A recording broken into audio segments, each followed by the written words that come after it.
Maithon police की कार्यशैली को लेकर झामुमो जिला अध्यक्ष ने की प्रेस वार्ता। वरीय पदाधिकारी से की कार्रवाई की मांग। आपको बता दें कि गलफरबाड़ी ओपी क्षेत्र तिलकाडी निवासी शिबू मरांडी के घर में बिना महिला पुलिस के घर में घुसकर तलाशी एवं दुर्व्यवहार किए जाने के मामले को लेकर गुरुवार की सुबह झामुमो जिला अध्यक्ष लखी सोरेन एवं 11 कुंड प्रखंड अध्यक्ष रामनाथ सोरेन ने पीड़ित परिवार के घर प्रेस वार्ता की। प्रेस वार्ता के दौरान जानकारी देते हुए झामुमो जिला अध्यक्ष एवं प्रखंड अध्यक्ष ने कहा कि मैथन पुलिस द्वारा बीती रात की गई थी कार्रवाई की निंदा करते हैं। बिना महिला पुलिस के किसी के घर में तलाशी लेना कानूनन के खिलाफ है। वह भी मध्य रात्रि में आकर घर के अंदर घुस अलमीरा सहित अन्य सामानों को बिखेर तलाशी ली गई। ऐसे प्रभारी के खिलाफ वरीय पुलिस अधिकारी से कड़ी कार्रवाई की मांग करते हैं। साथ ही साथ तत्काल प्रभारी की बर्खास्तगी की मांग करते हैं। कहा कि जब खुद शिबू मरांडी थाने में जाकर सरेंडर करता है, उसके बावजूद पुलिस उसके घर में आकर बिना किसी साक्ष्य के तलाशी लेती है। इसे लेकर वरीय पुलिस अधीक्षक एसएसपी धनबाद एसपी जनार्दनन सहित मुख्यमंत्री से शिकायत करेंगे। साथ ही मांग करेंगे कि ऐसे पुलिस पदाधिकारी को तत्काल पद से बर्खास्त किया जाए। वहीं इस संबंध में जानकारी देते हुए पीड़ित शिबू मरांडी एवं उनकी पत्नी सुमित्रा बास्की ने बताया कि रविवार 11 मई को मैथन के स्पोर्ट्स हॉस्टल के समीप से 3 युवकों द्वारा पिस्टल दिखाकर बाइक की छिनतई की गई थी, जिसमें मुझे बुलाया गया था। मैं जाकर सारी बात बता दी कि उस मामले में मेरा कोई लेना देना नहीं है। बावजूद 2 वैन में पुलिस घर पहुंची, जिसमें एक भी महिला पुलिस मौजूद नहीं था। सभी ने जबरन घर में घुसकर सभी कमरे की तलाशी ली तथा सामान इधर उधर बिखेर दिया। हम दोनों ने स्थानीय मुखिया एवं उनके परिजनों को फ़ोन करना चाहा तो उन्होंने फ़ोन करने भी नहीं दिया। पुलिस द्वारा की गई कार्रवाई से हम लोग काफ़ी भयभीत हैं।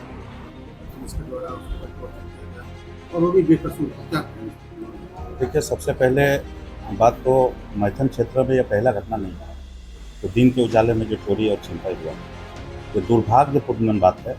जब सरकार का सख्त निर्देश है कि पुलिस अपने काम पे ध्यान दे, लेकिन मैथन की पुलिस एक जरा अपने काम पे ध्यान नहीं दे रही है। चोरी की ये पहली घटना नहीं है, इससे पहले भी कई एक घटना हो चुकी है। देखिए, कुछ दिन पहले ही डीवीसी कर्मी के घर में दिन के उजाले में वो भी चोरी हुआ था। उसके बाद आपको हम बता दे रहे हैं, मैथन डैम में पिस्टल दिखा करके जो रिसेंटली जो मोटरसाइकिल चोरी हुआ है, तो आपराधिक का मनोबल बढ़ा हुआ है, या तो पुलिस उसको संरक्षण दिया हुआ है इसीलिए बढ़ा हुआ है। उसके बाद भी देखिएगा, डीवीसी कर्मी के आवास से 4.5 लाख रुपया का दिन के उजाले में वो भी चोरी हुआ है। कई दुकान का शटर तोड़ करके वो भी दिन के उजाले में ही चोरी हो रहा था। तो उस टाइम में एक फ़ोन आया, मुखिया जी फ़ोन बताया कि तुम्हारे नाम पे बाइक चोरी का वारंट आया। तो हम बोले, हम भी आश्चर्यचकित हो गए। हम बोले, अरे हम तो ड्यूटी करने वाले, हमको ये सब कहाँ से। फिर हम भी थोड़ा सोचे पड़ गए। उसके बाद जैसे उसी तरह हम अपना मुखिया से कांटेक्ट किए, तो बोला कि नहीं, ऐसा तो कुछ बात नहीं है। बोला तो फिर हम बोला कि ये सब बोला कोई मजाक किया होगा तुमसे। नहीं, हमको सहित में काली माटी पंचायत मुखिया है, वो उनको इस तरह बताया। तो हमको बोला कि चलो, हम तो देखिए, हम जब बेकसूर हैं तो हम बोले क्यों डरना, जब हम कुछ किए ही नहीं है।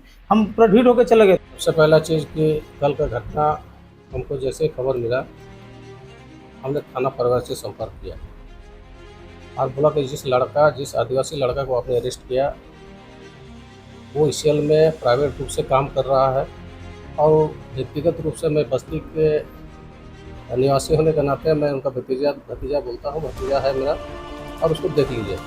अगर गलत है तो आप इंक्वायरी करके छोड़ दीजिए। वो लोग नहीं दे रहा, अच्छा हम लोग इंक्वायरी कर रहे हैं, तो इंक्वायरी तक तो ठीक है।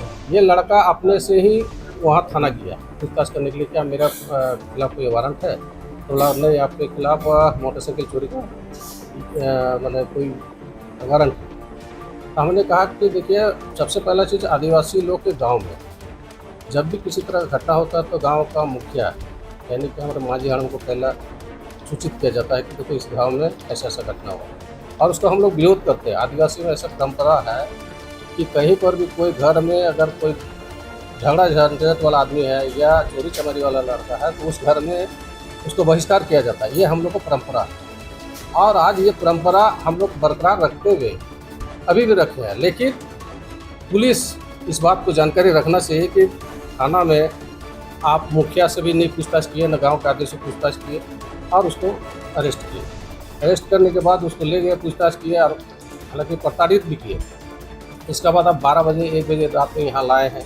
लाने के बाद उसको घर में तलाशी ले रहे हैं। ऐसा लग रहा है कि वो बहुत बड़ा क्राइम किया हुआ आदमी है, ऐसा उसका व्यवहार किए। तो हमको बड़ा दुख लगा। हम थाना के प्रभारी से बोले कि भाई ये लड़का ऐसा नहीं है, वो काम करता है, ये अच्छा लड़का है और हम प्रमाण भी कर देंगे।